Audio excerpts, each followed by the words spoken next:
మన సైడ్ సాయంత్రం అయ్యేసరికి వడ బజ్జీ స్నాక్స్ అయితే చాలా దొరుకుతాయి కదా.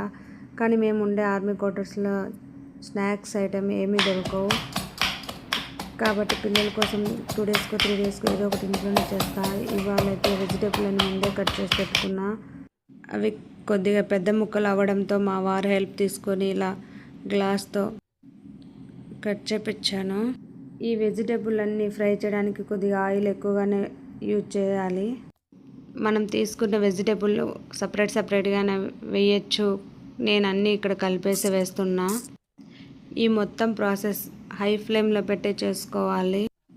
ఇందులోనే 4-5 వెల్లుల్లి రెబ్బలు కూడా వేస్తున్నా. కొద్దిగా ఉప్పు, green chilli, red chilli, soya sauce, కొద్దిగా కార్న్ఫ్లవర్ వాటర్లో మిక్స్ చేసి ఈ వెజిటేబుల్ ఫ్రై అయ్యేటప్పుడే వేస్తూ కొద్దిగా 10-15 మినిట్స్ ఫ్రై అయితే చేస్తూ ఉండాలి. స్టఫింగ్ అయితే రెడీ అయిపోతుంది. కొద్దిగా మైదా, గోధుమ పిండి, చపాతీ పిండిలా కలుపుకొని చపాతీలు చేసుకోవాలి. మోమోస్ కరెక్ట్ షేప్ రావడానికి నేను ఒక గ్లాస్ని యూజ్ చేసి చిన్న చపాతీ రెడీ చేశాను.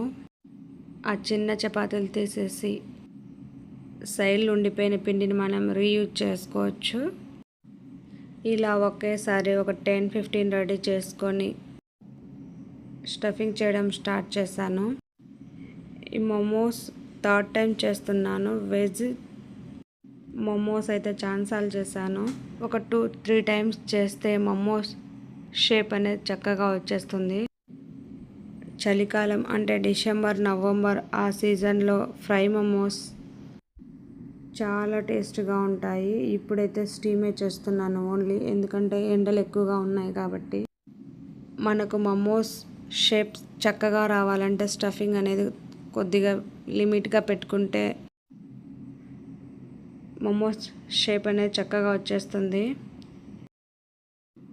మన సైడ్ అయితే కజ్జికాయలు ఎలా చేస్తామో ఈ మోమోస్ స్టఫింగ్ కూడా అంతే.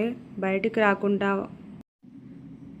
లోపలికి సర్దుకుంటూ పైన ర్యాప్ అనేది చేసుకుంటూ ఉండాలి. ఇలా ఒక 20-30 మోమోస్ అయినా ఈజీగా చేసుకోవచ్చు మనం. ప్రాసెస్ అనేది కొద్దిగా లాంగ్నే ఉంటుంది. వెజిటేబుల్ కట్ చేయడమే కొద్దిగా కష్టం. వెజిటేబుల్ కట్టర్ ఉంటే ఆ పని కూడా తొందరగా అయిపోతుంది.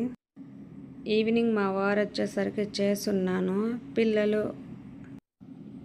మనం ఏ రెసిపీ చేసినా ఒక్క మాట చాలా బాగున్నాయి అంటే, మనం రెసిపీ చేసిన తర్వాత ఎలా ఉన్నాయి అనే ఫీడ్బ్యాక్ అయితే సాటిస్ఫాక్షన్ ఉంటుంది. మా వారైతే పర్లేదు మనం స్ట్రీట్లో షాప్ అయితే ఓపెన్ చేయొచ్చు అన్నాడు. తిట్టాడా పొగడాడా నాకేం అర్థం కాలే. మోమోస్కు చట్నీ కోసం టమోటాలు 4 ఎండుమిర్చి వాటర్లో వేసి ఉడకబెట్టి చట్నీ కొట్టేయడమే.